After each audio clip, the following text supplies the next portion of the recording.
Hi, everybody. Welcome to True. It's Friday Community Gathering. It's February 4th. I hope that's right.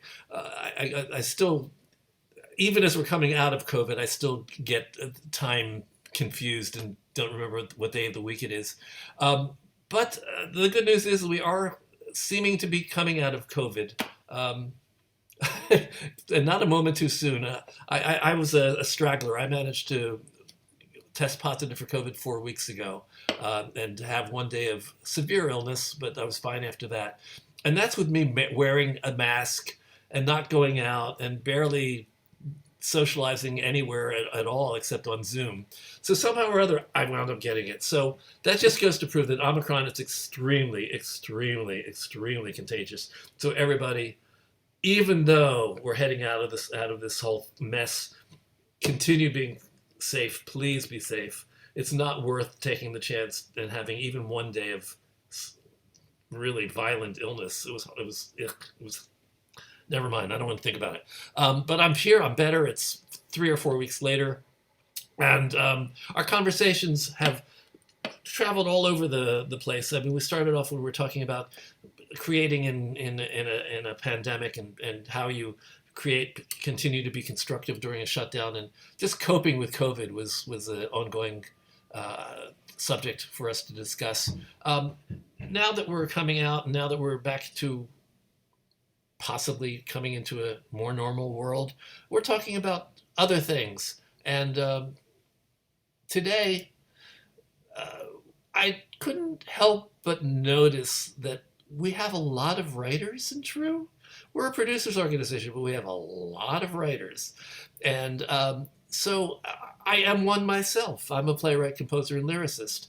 And I thought it was about time that we had a conversation about some of the resources that are available to writers. And Stephen Kaplan, who has been coming to our meetings, and I'm very happy to know him, he told me about something that's happening to him that spurred a great interest for me.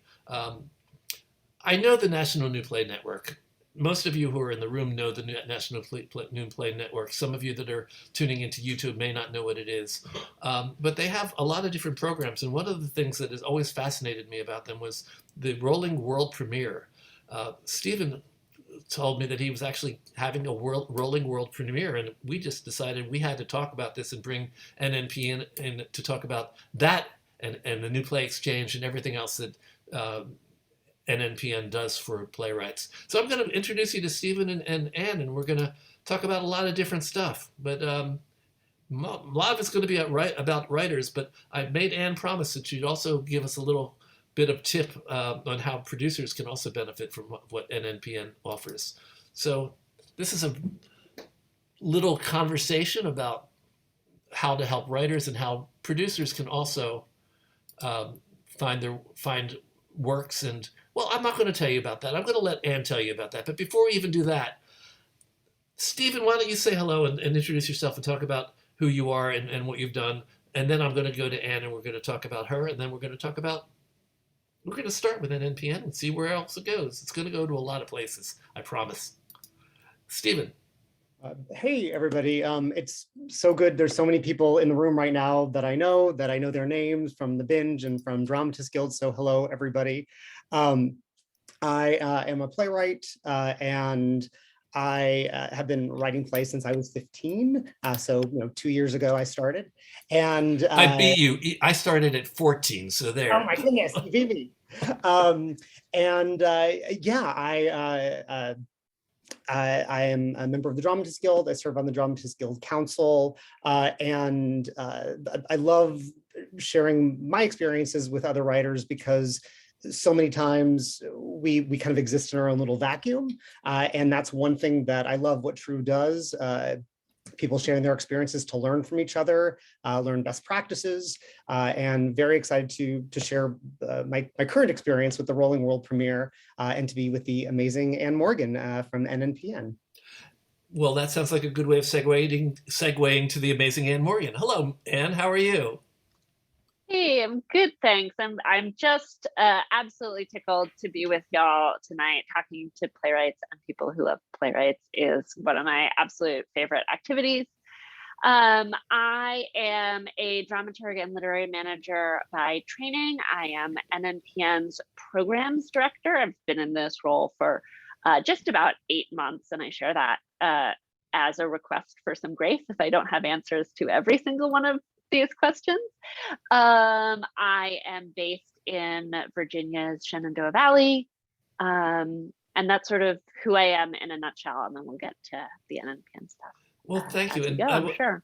I want to remind the room that we have the chat, and you can put questions in there. And I'm going to remind Connor that if I don't see a question in the chat, draw my attention to it. You can speak. You can say, Bob, there's a question in the chat, and I will go look for it. Okay? Bob, there is currently not a question in the chat.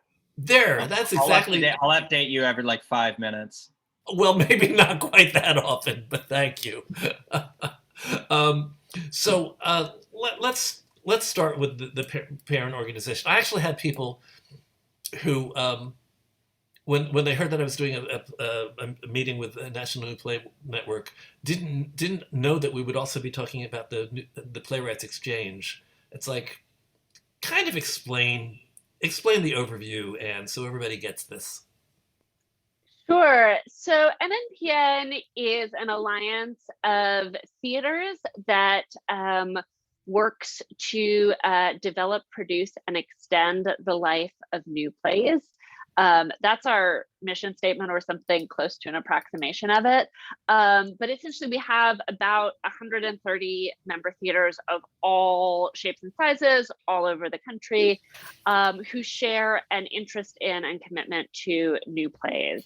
And NNPN, throughout its history, has really used that collective to identify an issue in the field and put some kind of program in place in an attempt to solve it.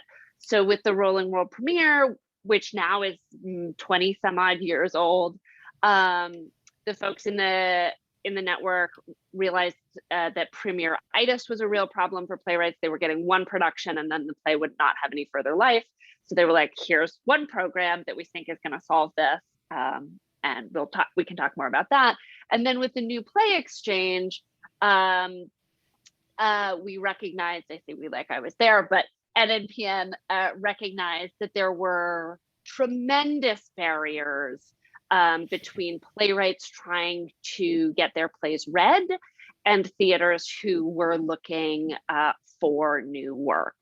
And in an attempt to take down some of those barriers and really democratize the ways in which plays are read and discovered, this platform was created, which is now the world's largest online library of plays by living writers. I've lost track of how many people and how many plays are on there. The idea is that rather than playwrights having to send plays out into the world, theaters are required to make the effort and say, I am looking for X, Y, Z, and be really clear about what they're looking for. And then plays are found through that mechanism. Well, let's talk for a second about the sheer number of playwrights that now are on NNPN. And Stephen, I'm gonna direct some of this to you as well. I'm also on NNPN. I have never had the time to list everything that I've written, but I have some of my major, three of my full-length plays listed. And when I have a free moment, I'm not running true. I'm going to try to list the rest of them. How do you not get lost in that crowd? I think that's the first thing I want to ask. And I'm going to direct it to Stephen, because Stephen has had success using it. Yeah, I mean, I think that first of all, and yeah, just to clarify that the New Play Exchange, NPX, is kind of what we're talking about, which is a program of NNPN. And there are thousands of writers, thousands of plays that are on New Play Exchange. And the beauty of that, though, is kind of the search engine is one of the best features of it. And that's part of the way not to get lost in figuring out as a playwright, kind of how do you not market your play, but how do you identify your play? I mean, there's the basic things like the number of characters in the play, how long the play is. There are tag words that you can do. But the best thing, honestly, to do to not get lost is to look at other plays, see what other writers are doing, learn from them. On this Zoom right now, there are amazing writers that are so prolific and successful at getting their work out there. And the beauty of NPX is also being able to read this work and to trust in the process, sort of, that there is a play for everybody and every theater. Your play may not be for every theater, but there is a place for it. And to just keep writing and to go for that. I as a playwright have been discovered, but also I run a theater program and we use NPX. All of our students have accounts, and for our one act play festival, they all search for plays on NPX. So it is happening, and there are lots of opportunities, and to recognize that if a play isn't kind of getting traction, that doesn't mean that it's NPX's fault or even your play's fault, and write the next play, kind of always be doing that. Well, Eric Sirota mentioned something earlier. He said, what happens, how come my musical got submitted for an opportunity that says no musicals? Same thing happened to me. This was just last week. So I mean, obviously, the website is set up as best as anybody could figure out how to do it. But there are going to be things like that happen. Is there anything that we might have done wrong, and that have our musical submitted for a non-musical opportunity?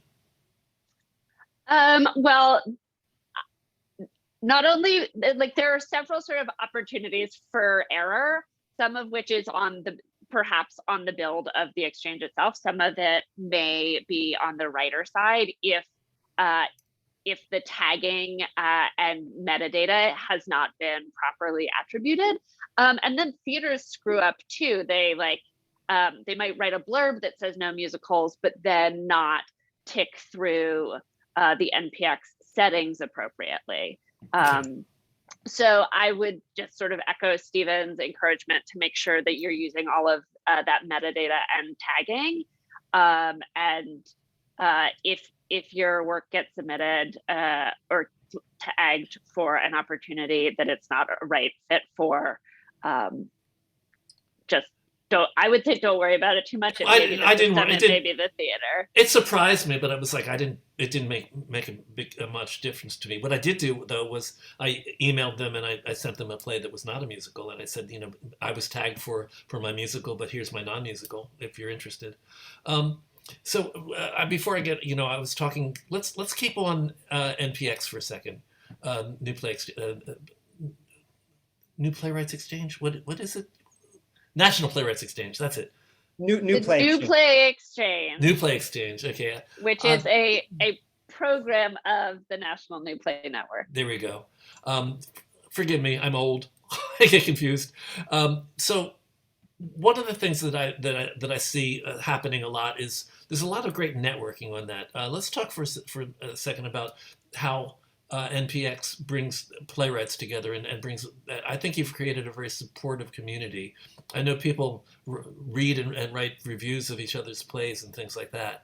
How big a part does that play for you, Stephen, as a playwright? Is that something that you find one of the appeals of the site? Definitely. I mean, the recommendations for it is the fact that you can only write good things about the plays is amazing. And I love that so many writers I've gotten to meet through recommendations, people reading my own work. I always wish that I'm so jealous of the people, or not jealous, I am jealous, but also in awe of the people that are reading so many plays and are able to write so many recommendations. I wish that I could do that. I try to do it as much as I can. I'm not a fast reader. Yeah, no, but but the thing about it is, and it's not like just a quid pro quo sort of thing. It's not, I'm going to write a record, so you do mine. It's very much a very generous community, but the recommendations do help. They do help because it brings attention to your play. I think from what I've heard too, from a couple producers that have found my work, on New Play Exchange, those recommendations help because it shows that other people are reading it, are responding to it. And I do recommend, if you are on New Play Exchange, to be reading other people's work and recommending it as well, being part of that community. And just a quick plug for Emma Goldman Sherman, who did an amazing Dramatists Guild New York City webinar about New Play Exchange, that she goes into the metadata, the tagging in a beautiful way, and you can search for that and find that. So definitely recommend checking that out, because it'll answer so many more questions about NPX than we can do tonight. But I'm going to have you still do some of it, because we've got an hour to fill. Okay, everybody, go to the link he says, and then we'll just call it a day. No, I wanted to ask you, Anne, do you have any statistics or any kind of data at all on how often producers are successfully paired with plays through your service?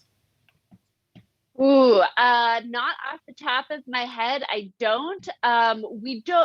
There is no system built into the New Play Exchange that I know of at present that tracks all the way to production. We do have quantifiable data about how many rights inquiries are made each month.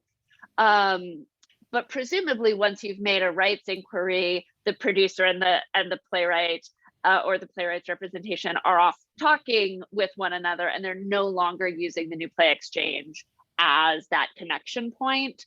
So we don't have, I don't have a statistic for how many of those rights inquiries actually turn into production. So let me turn to the producer side of it, because we have producers in the room, and True's mission is primarily to help support producers, but it's sort of broadened so that we basically help all artists navigate the business side of theater. You said you have 130 companies that are part of National New Play Network. Again, I'm going to be going back and forth. I'm going to be toggling between NPX and NNPN. So I hope everybody in the room follows it. I know that some people, I can see by comments, are already confused. But other than the 130 producers that are part of the NNPN network, can independent producers, can other regional theaters and companies search for plays or use your site to look for material that they might be interested in? The New Play Exchange is open to everyone. You do not have to be a member with the National New Play Network. You do not have to be an affiliated artist with the National New Play Network. We have, in addition to playwrights and producers, we have educators.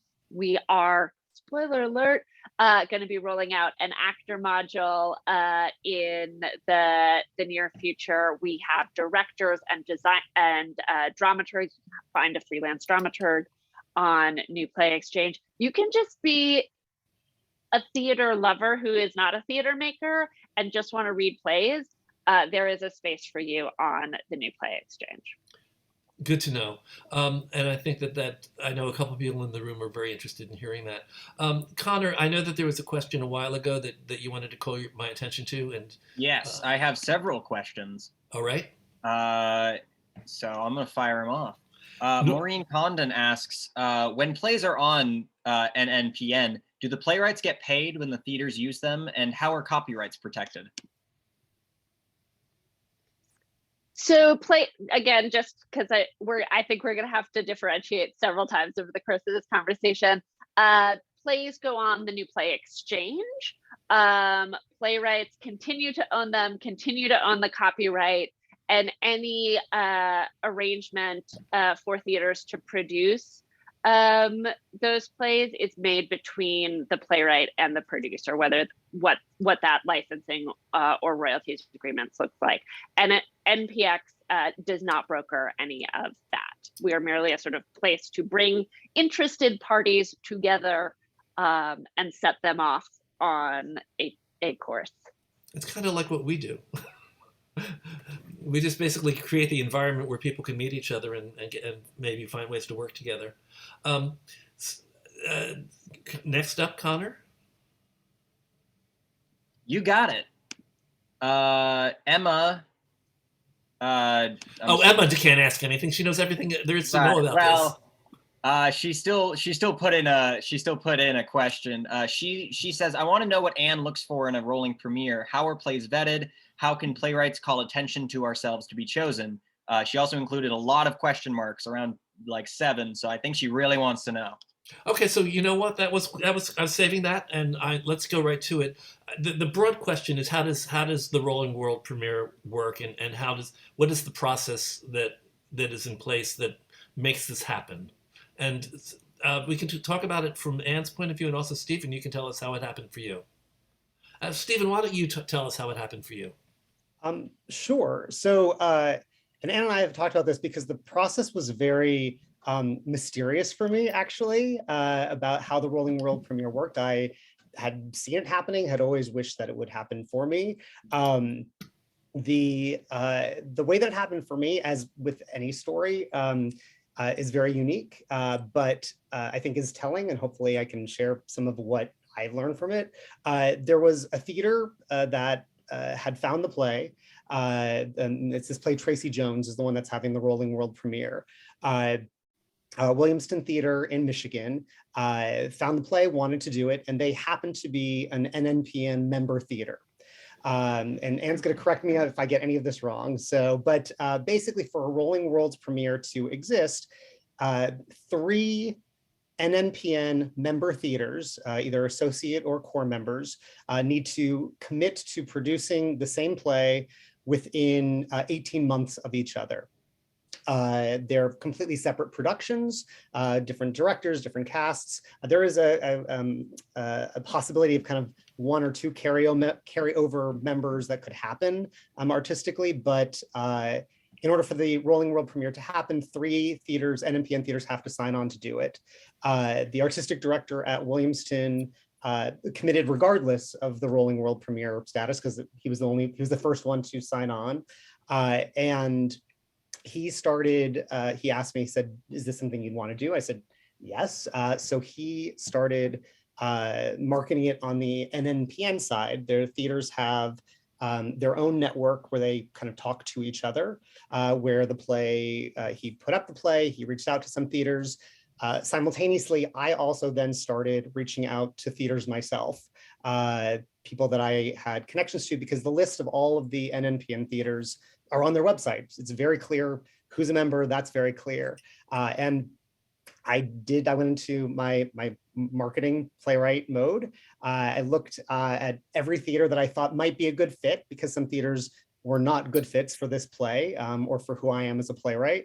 And the theaters that I thought would be a good match, I talked to Tony, who's the AD at Williamston, and we kind of worked together to figure out where are good places to Can I just break in and state the obvious? So you were proactive. You had one theater that was interested in the play, and so it was in this situation. It probably doesn't happen this way all the time, but in this situation, you were proactive. You thought the rolling world premiere might be a possibility for you. And now Anna said this already. I'm going to repeat it because I don't think everybody got it. There is a stigma attached to in the regional theaters that we're trying to get away from, but it's still there. A lot of regional theaters don't want to do a play unless it's the world premiere. So this was a solution that NNPN came up with to help balance this a little bit. So they were saying, instead of one theater doing a world premiere, 3 of you will do the world premiere, but we'll call it a rolling world premiere. Somehow or other, miraculously, the language seemed to work for the regional theaters, and it made it possible for this to happen. Now, when was the first rolling world premiere? Do you remember, Anne? Do you know? It's a while ago. Oh yeah. I couldn't tell you off the top of my head, but I can tell you that within the next couple months, we will start our 100th rolling world premiere. So this has been happening by the end of this year. Over 100 plays we'll have had a rolling world premiere with NNPN.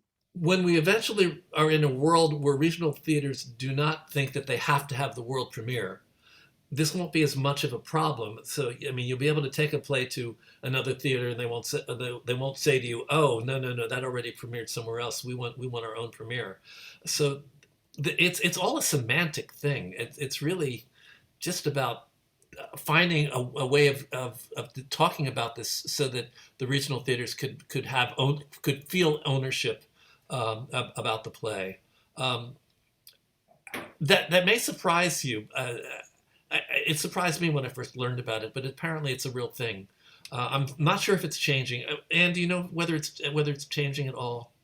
Yeah, and I'm seeing some chatter in the chat as well about whether or not world premiere itis is still a thing. Is there a way to make it stop being a thing?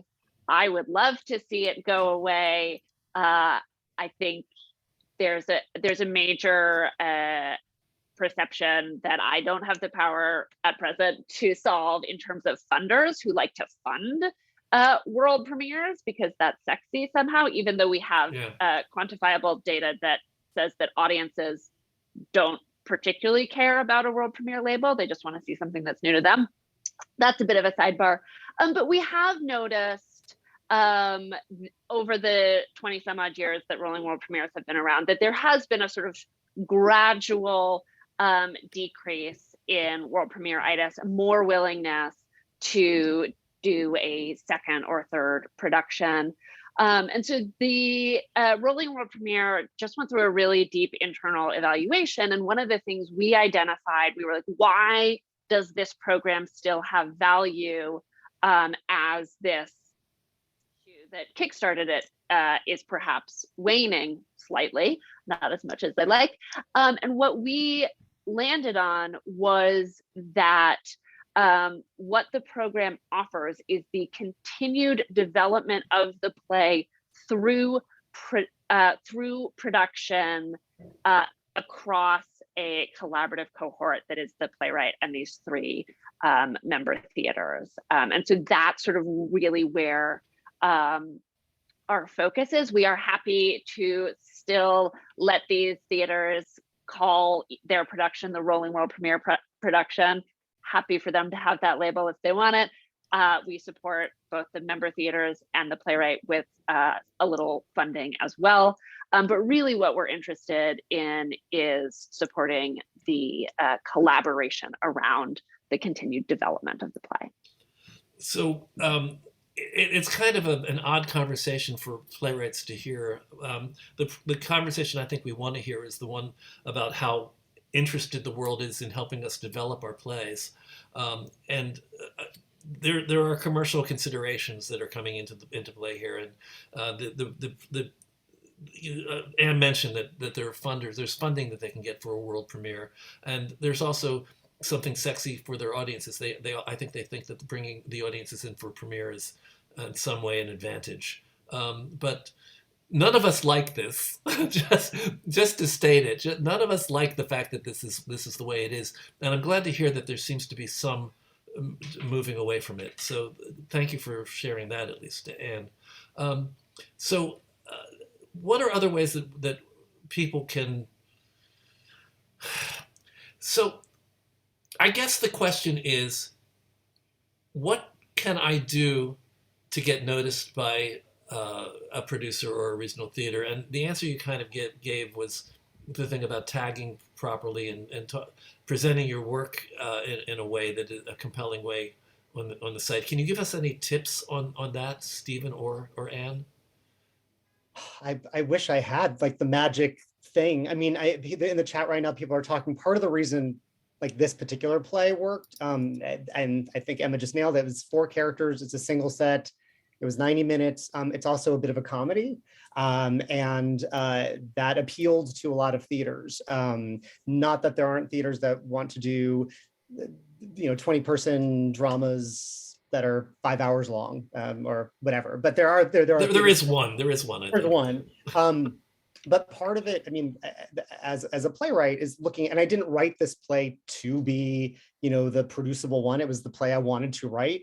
It was not the play that I thought would have a rolling world premiere. And something about this particular play landed. I wish that there was a secret sauce, formula that we could give about how to tag a play, how to do that. I mean, the best advice I always give is to read other plays that are being produced, to see what theaters are producing.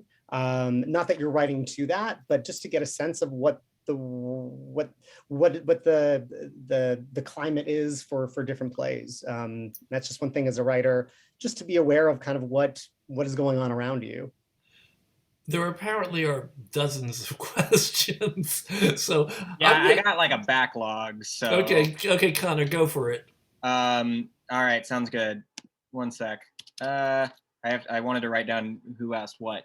Let's see. So we kind of answered Don. Don had a question about the value of world premiere, and I think that was sort of answered. Don, let me know if it's not. So Paul K. Smith asks, when will playwrights be able to track who downloads the script so as, one, not to be victims of plagiarists, and two, to be able to track the numbers intelligently of downloads contrasted with productions? The victims of plagiarists basically is a whole conversation about trust. If you're going to put your plays out there, people are reading them. So I mean, if you are very, very protective of your work, then this probably isn't a resource for you, because it's making your play available for people to read. I've heard very few legitimate situations of plagiarism in 30 years that I've been in the business. This is a question about tracking. Okay, well, we got to the plagiarism thing. Okay, so let's go back to tracking. Is there going to be a possibility of people tracking who has read their plays? Not at present. And it's something we talk a lot about internally, why that is something that a lot of writers desire, and why that is something that we have heard from producers and dramaturgs that they are less interested in having as an option. And I don't think I can speak as well as to sort of the pros and cons of each of those things as some of my colleagues may be able to. So I will skip the sort of like data and big philosophy answer and just say, like, for me as a reader of plays, I will very frequently find myself in a conversation where I'm talking to someone like Stephen. He drops his NPX link in the chat. I say, oh, cool, I'll go add your play to my reading list, or I'll download your play. And then life gets busy and I don't read it right away. And I don't want poor Stephen to know that I've downloaded it and not read it yet. So that's sort of and as an individual, not as an organizational representative, why I think it could sort of just muddy the process. But that, as I said, it's a question that comes up a lot and something that we are actively talking about. Okay, Donna asks for clarification, and I'll come back to Connor and the questions. What value to the writer? Development, yes, but how does that title confer value to the writer? Rolling world premiere. Basically, I'm not sure I understand what's not clear about that. I mean, I would love to have my play done by 3 regional theaters. Can I just jump in and explain? It would be easier. Yes, of course, I would love to have my play done by 3 theaters. And if that was the world premiere of it, that's great.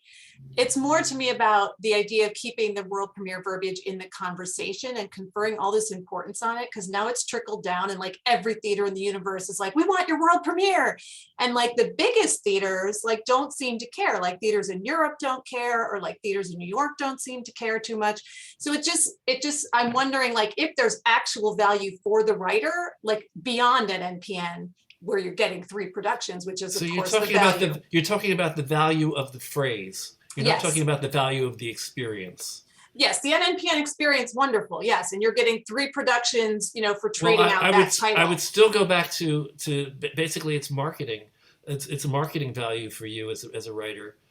There's something that whether you like it or not, that's going to be prestigious, is seeing your play being a rolling world premiere in 3 known regional theaters. I'm sorry, you don't use the phrase if you don't want to. But somehow you have to let people know that this is happening for you, because it's something worth talking about. Stephen would be silly not to let people know that this is happening for him. I mean beyond NNPN, but we can move on. Okay. Yeah, and I think that's what Anne was saying too, this idea that right now it's what exists. And Donna, I'm with you. I mean, I think that we all would love to get rid of any theater really caring whether it's a world premiere or not.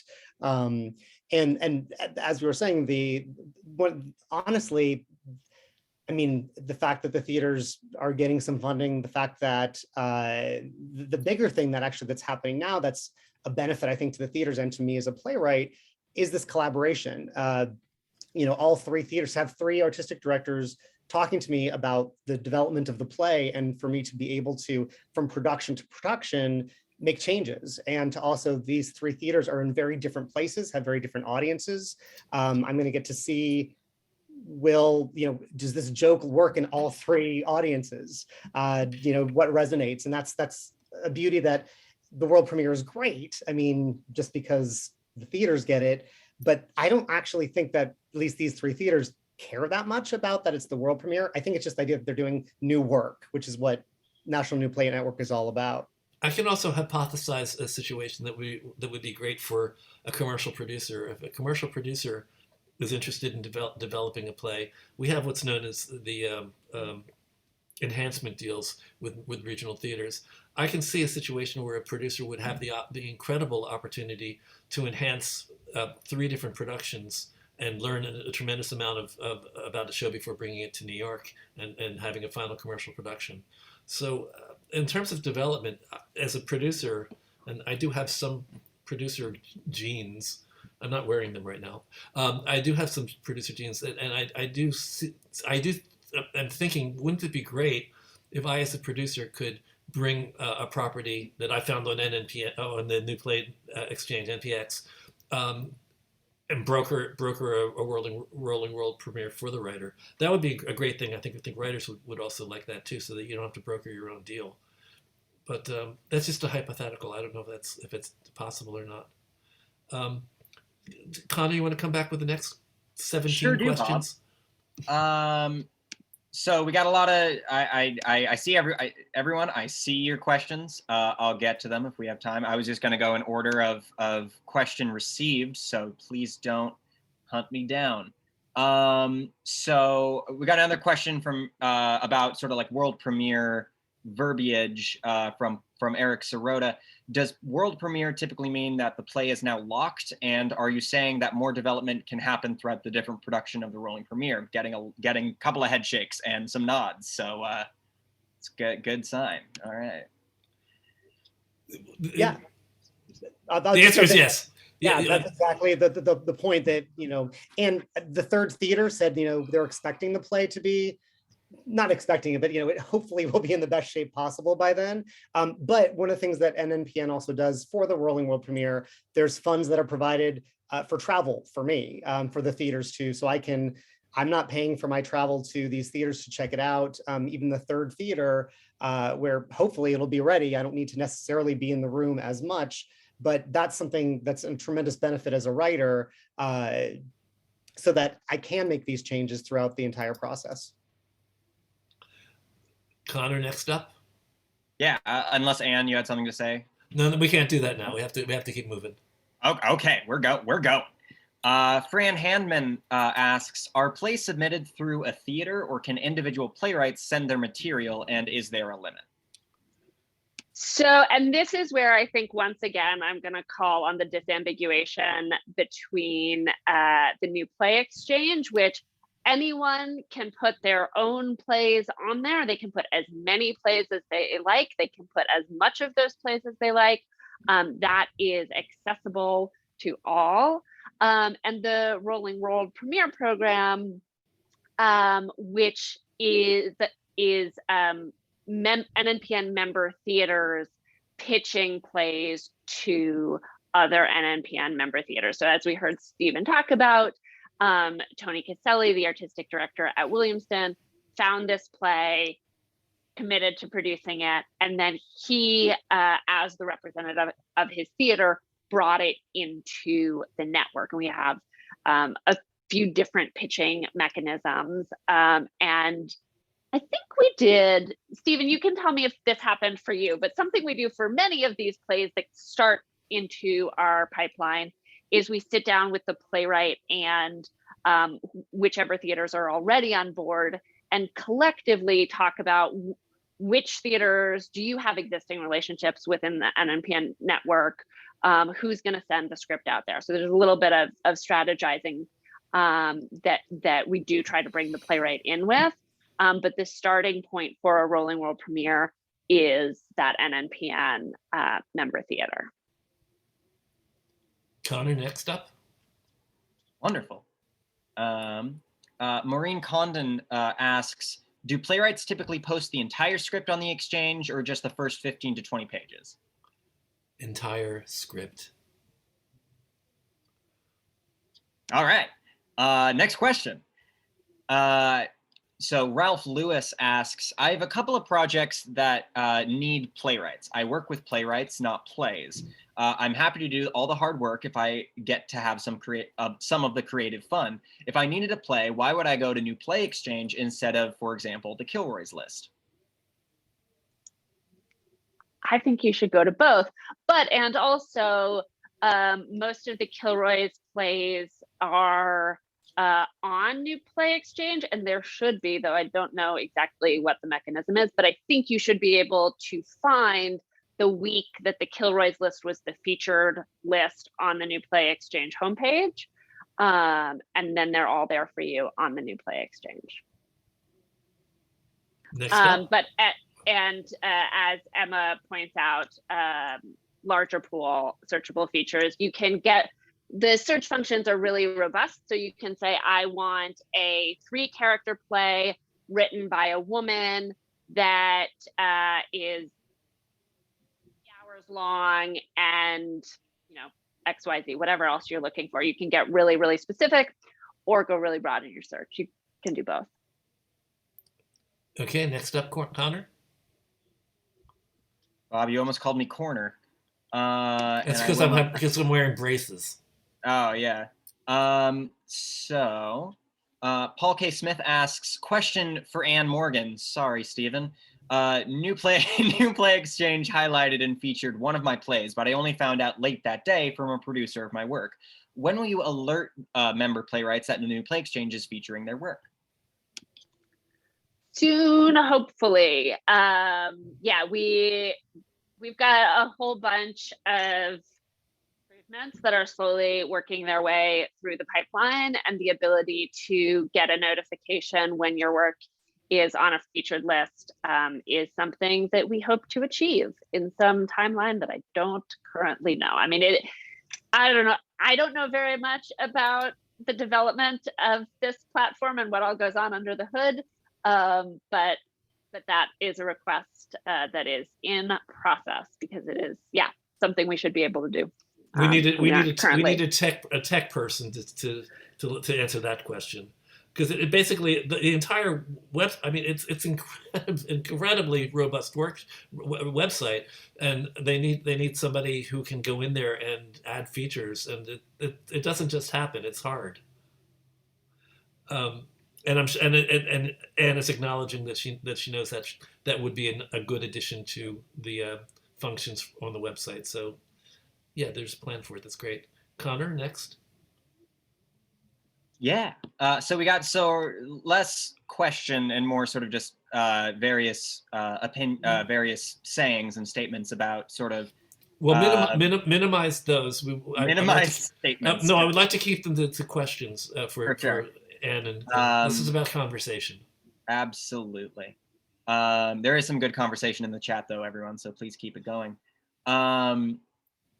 This is the form of a question from TCAT Ford. So he said it would be nice to know how many downloads, and sort of like, just not that he's wondering if writers can know sort of not necessarily who is reading the plays, but how many people, just like a number, if that, and anything like that would be possible. That is one that we get with some frequency, and the question that I would put back to you, coming from a place of pure curiosity, is what numbers you would be looking for, what numbers would mean, what various numbers would mean if a notification that your script had been downloaded 10 times this month, 20 times this month, 30 times, what sort of assessment would you make of the numbers? And that's a sort of, I'm certainly eager to hear answers. I think that can go in the chat, or you can shoot us a note later. But that's one of the biggest things we run into as we start to think about how answering your original question would work. We butt up against, well, what do those numbers mean? How would those numbers be used? So that is my question in response to your question. Next up. Yeah. This is fun for me. It's like I'm opening fan mail. I know what mail is, despite being born in 1999, just so you know. So Tita Antares, hopefully I'm pronouncing that right. Can the rolling theaters share costs of sets if their designers get together? I feel that we haven't gotten to hear from Stephen in a minute. But the idea of the Rolling World Premiere is that each production is separate and distinct, so that the playwright can see how 3 different scenic designers interpret and bring to life the world of the play, for example. So there's a little wiggle room there. And certainly when plays have like really weird or really specific props, especially, those can travel. We've been talking about some chicken wings, I think, Stephen, maybe taking a little trip. But the general idea is to have these distinct productions. Yeah. I'm reading in the chat that the Tita says that NPX lets you put 20-page excerpt or smaller, not full script. I have all my full scripts on there. Am I wrong? You can do both. You should put the entire script up, but you can also put some opportunities. You can put, I think, anywhere from 10 to 20 pages up there, as well as an excerpt. I mean, as the excerpt if you want to. Connor, back to you. That was the last question I have, since the last question I had was from Susan. So yeah, if anyone has any other questions, feel free to, oh, just kidding. From Larry, do theaters who participate in the Rolling World Premiere expect the name of their 3 theaters to be forever be listed when the play is licensed? Yeah.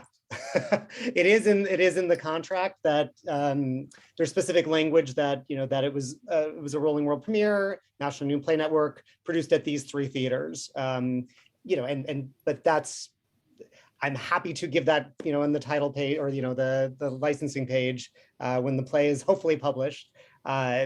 These theaters are developing it, and it's time that they're spending, and they're making the play better. Well, I'm going to I'll ask a sensitive question off of that one, which is, have they negotiated an ongoing percentage of the life of the play after the premiere? So there's, Anne, I'm going to pass it back to you, because we've been talking about this. The National New Play Network discourages the taking of subsidiary rights. And we encourage all of our member theaters to not ask for them. So the way a Rolling World Premiere comes together, the first theater to commit to producing the play is the only theater of the 3 that is allowed under our guidelines to ask for subsidiary rights. And there has to be Stephen, I think you have to get 50,000 free and clear before that kicks in. So there's a bonanza clause there as well. And that, if a contract has been fully set before the role comes together, so if Williamston and Stephen had their contract totally locked in before these other partners came on board, and there was a different agreement in there, that would hold. But otherwise, we have restrictions about what our member theaters can ask of playwrights in their contract. Well, that's interesting to me. I mean, I'm so used to enhancement deals with commercial producers, where, generally speaking, the regional theater that's part of the development has a right and is almost expected to ask for some percentage of the profits of the future production. But that's also a specific situation where a producer is bringing it to a regional theater with the purpose of developing it for a commercial production that will happen as a result of this. And I can see where the regional theater has a right to ask for something there. Here, now that you're saying it, I actually hadn't really thought of it this specifically before. So this really is purely a development situation. It's 3 different productions of your play, and the purpose in the hearts of the theaters should be because they want to help this play be the best play it could be, and they're giving 3 opportunities so that the play can be developed.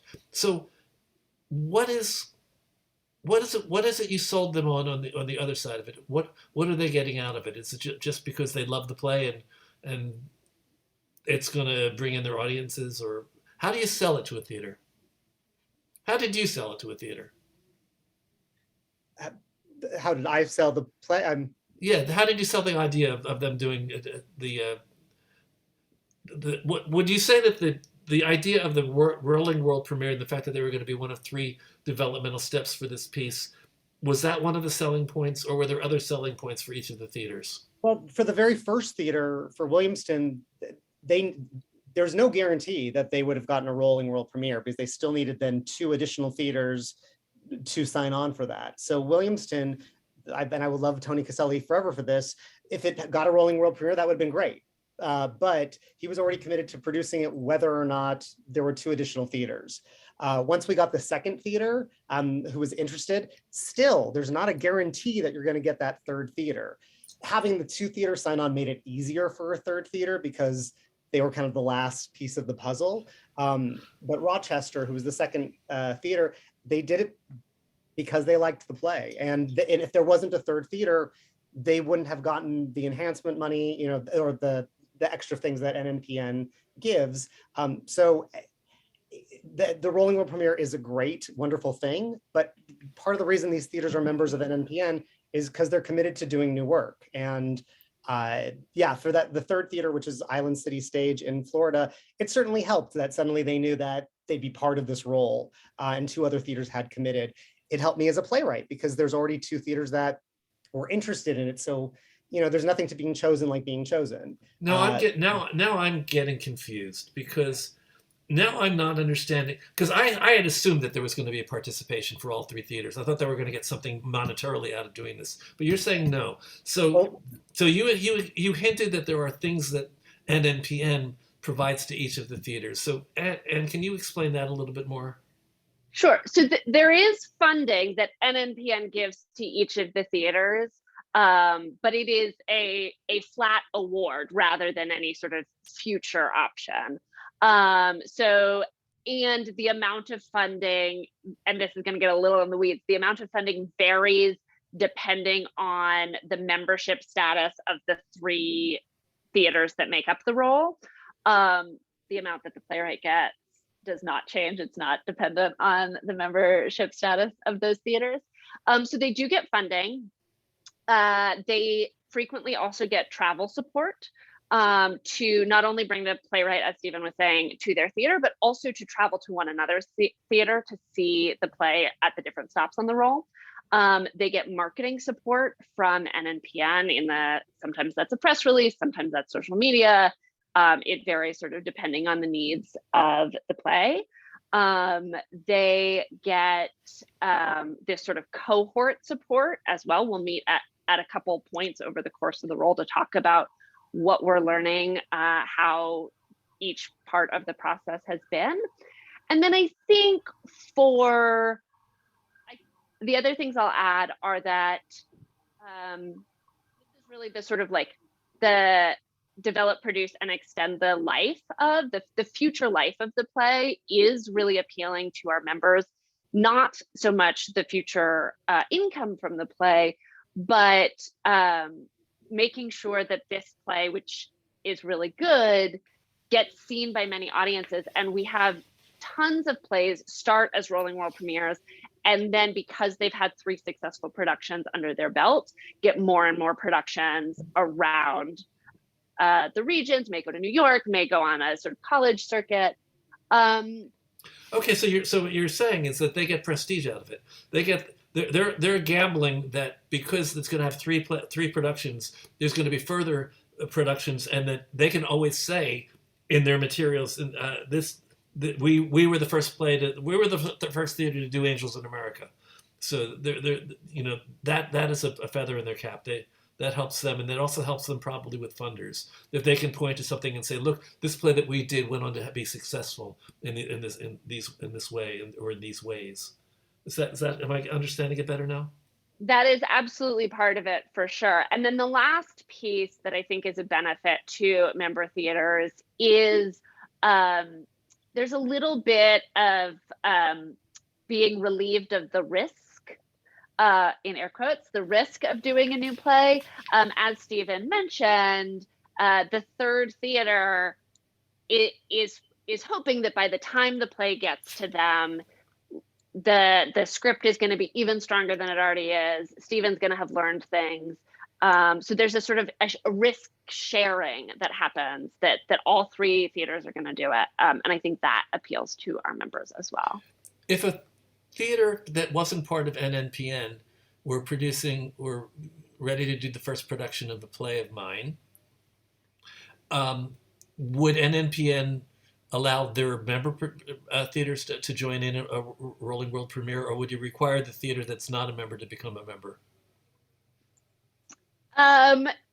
It's complicated, and usually like how that question gets answered tends to depend on the specifics of the production. We certainly have had cases where a theater might join the network as a member to participate in a rolling world premiere. We found that that's not the sort of best long-term relationship building for NNPN, but it has certainly led to some roles. And also co-productions are a way that non-NNPN member theaters can get involved in rolling world premieres. So we have another role that's coming up where one of the 3 theaters is doing, their production is a co-production. So that counts as one of the 3 stops.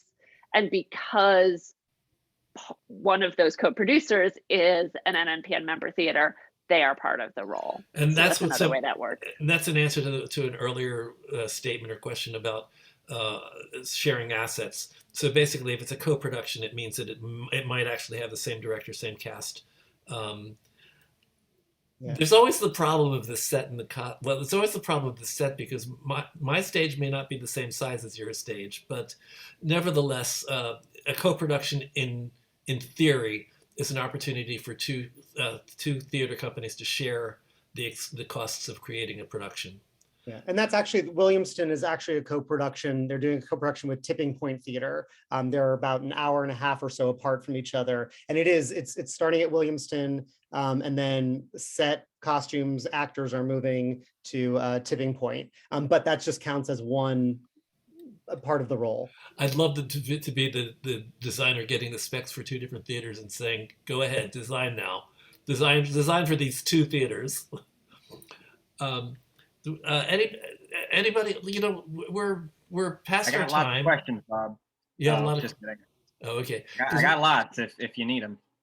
I don't need them because but first of all, I usually put this into a private question to Anne and Stephen, but do you have time to stay, or should we? I only have you booked until 6:30, and I can understand if you need to leave. Oh, I I should can put do a in, little, I can do a little, no, it's fine. I can do a little bit longer. I probably can't stay past 6:45, 7. okay. But I can do a little bit longer. Well, let's try to do like maybe two more questions. Connor, can you pick the two questions that you think are the most interesting or the most relevant for everybody? People That's a sometimes lot ask. of pressure, but Well, I'll do my best. okay. Uh, Sometimes people then ask questions that are very specific to their own needs and right, their own right. experiences. Okay, so let's see here.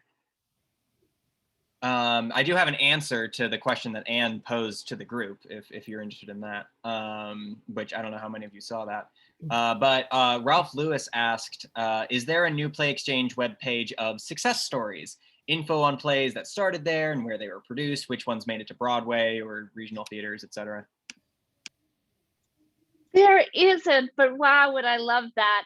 There is a hashtag on Twitter. If you're on Twitter, I think it's THX or something like that. As in thanks New Play Exchange, where people share their stories. But we have not yet sort of collected anything formal. Connor, got one more. Yeah, sounds good. Let's see here. Eric Rothman asks, is there a promotional component, press or PR, to the rolling premiere other than what happens locally?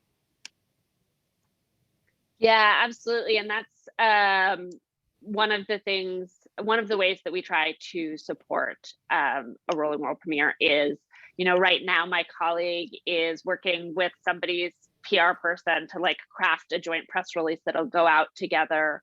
And, maybe we try and pitch a story to a national outlet about the role, with, mixed results because journalism in this country is struggling, but also because of that, supporting in other ways, in more digital mediums as well.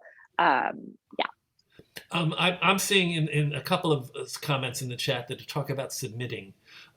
We're not submitting is not a word that is relevant to this conversation. Sue and also Tamara, basically nobody submits anything. Writers are just of their own volition they create a page for themselves, they post their plays, they tag it so that you as a producer, if you're coming on and looking for a specific kind of play, can find an LGBTQ play that has 4 characters and takes place in the South or whatever, or deals with some theme, some specific theme. So I don't see I don't think that literary agents connect to this particularly. Although I assume, I would doubt that any literary agent is actually going to be looking for writers. They are bombarded with writers. I can't imagine them going onto the NPX site to see, let me see if I can find 10 more writers to represent. I saw somebody in the chat, they got their agent from NPX. So I think, it may not be the but the agent would be maybe looking for something specific then. So okay, well I take it back. I know agents. I've had them like bellyache to me. So I'd be surprised, but if it happens, it happens. The purpose of the site really is just to give yourself a page where people can go and find out about you and read your plays. And so I go back to something I said earlier. You might want to take a look at how you've the synopsis that you've given. There are short things and there are long things about you that are good that you put into this into your website there. The long is the play, the full play. The short things may be additional things that will entice them. I think that you have a tagline and also a synopsis for every play, right? Am I right, Stephen? I think there's a tag and there's a brief synopsis that we can put on there. And you're also saying that you can also put 15 pages or 10 pages, which I just never have done. So this is about how you use it. It's really the writers. This is about how you use it. For producers who are in the room and out there, this is also a great place for you to go to look for new work if you're looking for new work. And if you need something specific, you can search for it. I'm going to I'm going to wrap this up now. We'll probably keep talking about this even after I finish the YouTube video that I'm going to end at some point. But I want to thank Anne and Stephen for being part of us today, and Anne, welcome to True.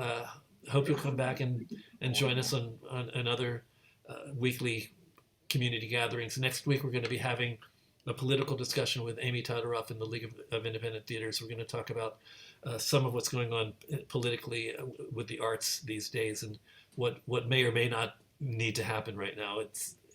We'll get more specific about it. And then in February 25th, I do have, I think the 18th, I have Joe Barros from New York Theater Barn, and Aaron, I think it's Sorrell, who's the guy that's the manager of the Musical Theater Factory. And we're going to talk about the development of musical theaters, musical theater works there on that day. And on the 25th, I have John Sparks of NMI, National Music, New Musicals Incorporated. I think it's called NMI, and also Tim Jerome of Main Street Musicals. We're going to have a further discussion about ways of getting your musicals seen and heard by producers and possibly get productions. Kind of an extension of what we're doing today, but specifically focused on musicals. And yes, to those who have asked, you can definitely post musicals on NPX. And is there a way of uploading MP3s of the songs? I think that's one of the things that's in the pipeline. I don't think you can have audio files on a play page at present, but I think that's in the works. Okay, I couldn't remember whether I posted or not. I guess I didn't. I want to thank you guys for being with us today. I also want to remind the room that though we did this for free, and we did this basically as a way of supporting the community during the tough times we've been through for the past 2 years, we have bills to pay. So, I mean, if you want to make a donation, please consider making a donation. Go to truedonate.com, trudonate.com, trudonate.com, and also YouTube viewers and friends in the room, subscribe to our YouTube channel. When we have 1,000 subscribers, we get all sorts of perks from YouTube. We can do things we can't do otherwise.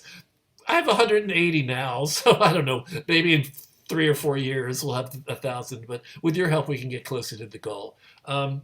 So thanks, and that's it, guys. Everybody can come into the room and say hi to Anne and Stephen until they have to run. And also turn on your video. I'm going to go in. There might be some people that I have to turn your video on for you, because I had to turn you off before. So let's see. Elizabeth Falk, I'm going to turn you back on. Start video. Edgar Chisholm, let's see.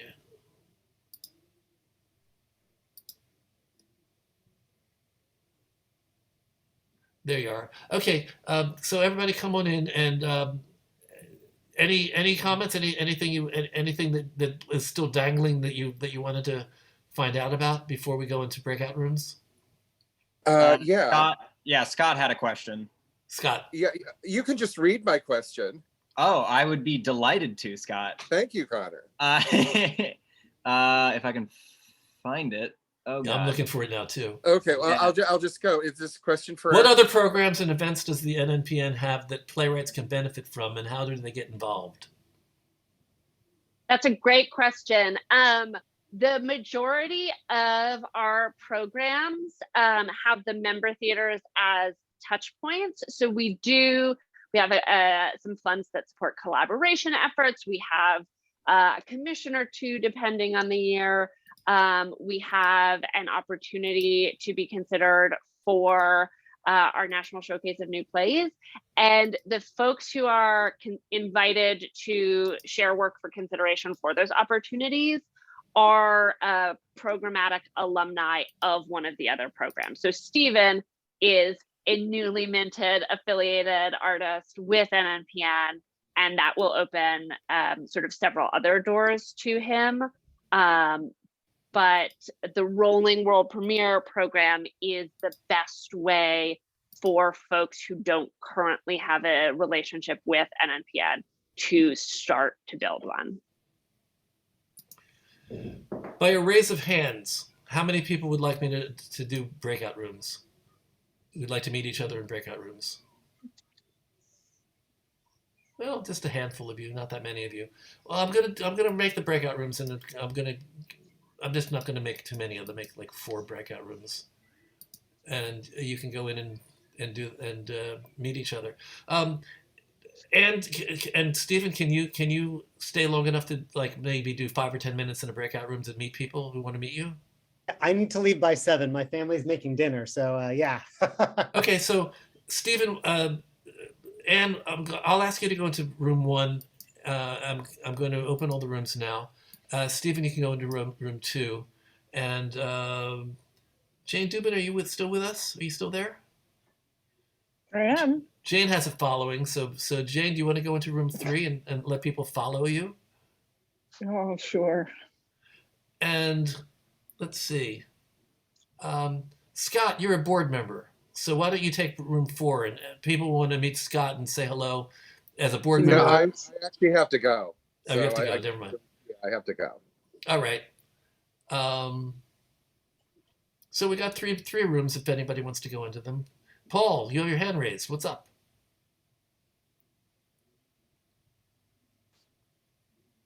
Paul, you have your hand raised. What's up? I'll do that for a loop for like the next 10 minutes. I will. I don't know what's going on. Magali.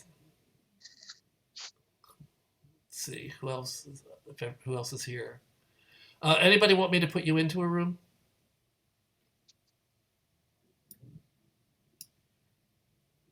Can I go in room 1? I don't Who is see it? how to do Daphne? Yeah. Yeah, okay. Go into room 1. There you go. Whoops.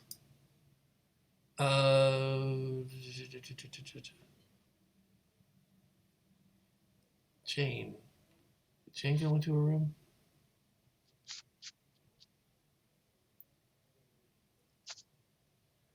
LY's all by himself in room 4. Who wants to go say hi to LY? Oh.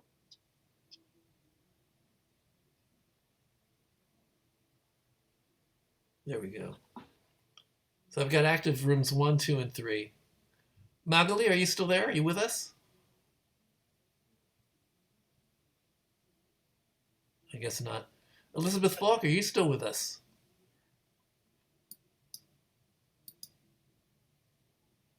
Joe is on the phone, as it seems.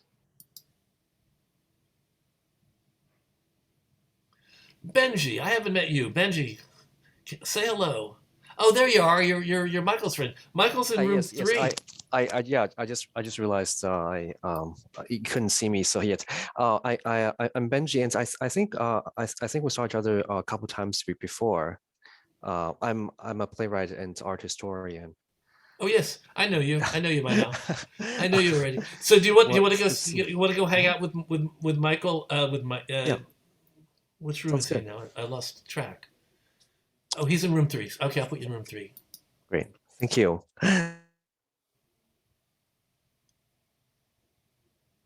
Neil Graves, are you there? Yes. Do you want to meet anybody? You want to go into one of the rooms? You can put me in Jane's room. Okay, I'll do that. That's 3.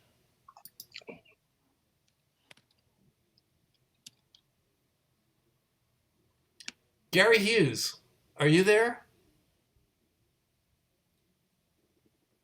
Gary. I'm here. Oh, there you are. Okay. Gary pulled his back out, Connor. Gary's been in pain for like 2 days. So Connor, thank you. Yeah, no, my pleasure. I didn't realize how much Jay did during these things, but I think I got it. Been on the spreadsheet the whole time, so I think I got it down. Did you get my email where I sent you an attachment of the entire? Yes, I did get that. Yeah. Doesn't that make things a little easier? So much easier. I can just copy all the emails from there. Yeah, right. And you just and then put them in. Yeah. Except don't copy Michael DiCatano's. I think it was Michael DiCatano. He misspelled his email. Classic. Yeah, no, I think I got everything. I just gotta do some cleaning up and then.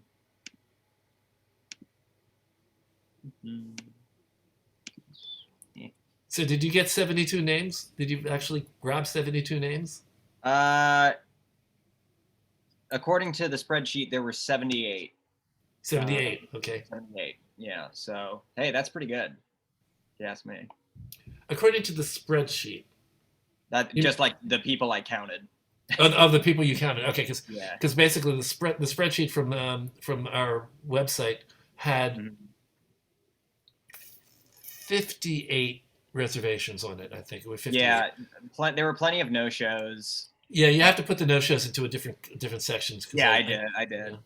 Yeah. Can you tell me how much money we got for this one? I know one guy gave $50. I know, and he didn't even show up.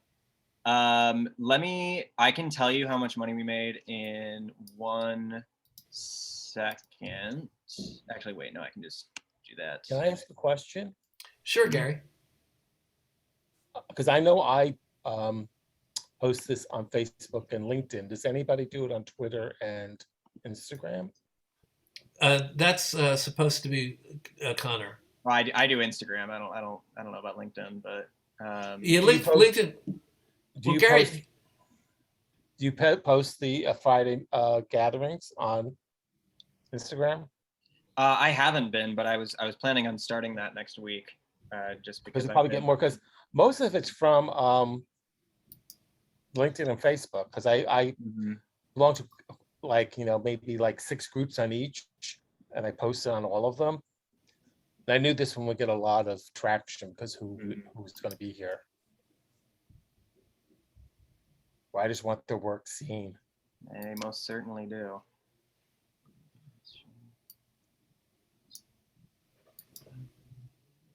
Well, do you think we made? Did everything make sense? Did we get enough information out to everyone? I mean, I don't know what to tell people who resent the idea that we're stuck with this thing about world premieres, but it is what it is. Yeah, unfortunately, but that's been around for a long time. Oh yeah. I mean, it's a long time. And it's. And as you said, it's mostly the small regional theaters who do that because it's what grabs their audience, and that's their main focus. So I mean, it comes out of the heading of bragging rights.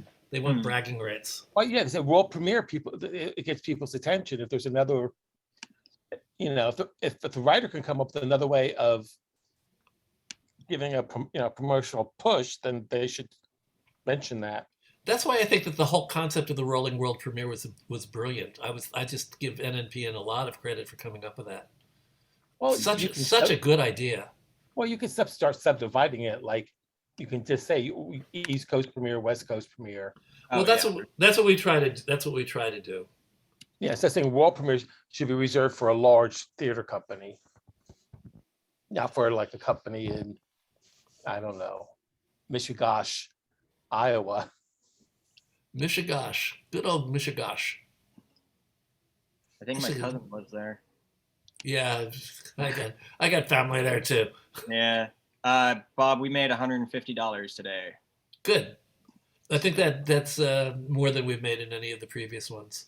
I think I agree with you on that. Is Janet still here? Yep. Where is she? Okay. She's in one. Let's see. I'm going to let Janet know that you long to see her. See her?